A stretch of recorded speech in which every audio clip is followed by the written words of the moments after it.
मंडळी नमस्कार, मी तुमचा मित्र विकास दरेकर. आपण आहे आता गुजरात आणि कच्छच्या ट्रिपला आणि इथं आपण आज आलेलो आहे सूर्य मंदिर पाहण्यासाठी. मोढेरा म्हणून आहे गुजरातमधील गाव आहे. आणि हे पहा माझ्या पाठीमागं तुम्हाला जे दिसतंय हे आहे सूर्यकुंड. हे पहा मंडळी, हे आहे ना मंदिराच्या समोरच हे सूर्यकुंड आहे. आणि सूर्यकुंडाभोवती बघा ही अशी छोटी छोटी छोटी का 108 मंदिरं आहेत. ह्या छोट्या छोट्या पायऱ्या आणि ही 108 मंदिरं पाहिजे का तुम्हाला मंडळी? हे बघा छोटी छोटी कशी मंदिर, हे बघा दिसले तुम्हाला हे मंदिर, ते बघा तिथं मंदिर दिसतंय ते मंदिर. अशी 108 मंदिरं आहेत हे टोटल. बघा इथे ह्या कोपऱ्यात जर गेला तर मोठं मंदिर दिसतं, इथं तिथे एक मोठं मंदिर आहे. आणि ही सगळी छोटी छोटी मंदिरं आहेत इथं.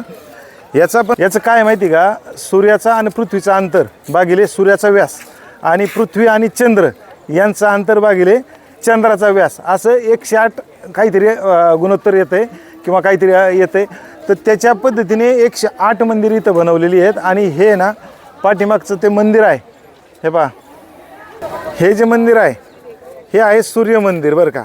आणि याचं काय माहिती की ही असे आहेत ना बघा 52 खांब आहेत. ते बघा त्यामध्ये 52 आठवडे आहेत आणि 52 आठवड्याचे 52 खांब.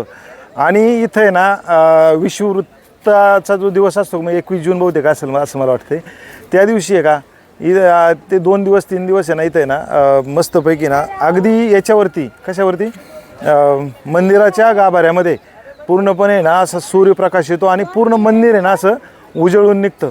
हा इथलचं आहे ना खास पाहण्यासारखं आहे.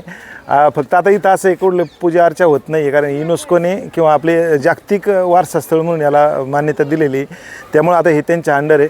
परंतु पाहण्यासारखं आहे मंडळींनो, एक नंबर आहे.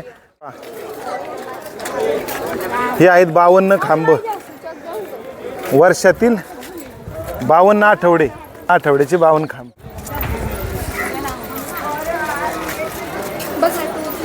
अरे वा, हे पहा मंडळी, हा जबरदस्त. हे पाहण्यासारखं झालं बरं का मंडळी, काहीतरी आहे ना.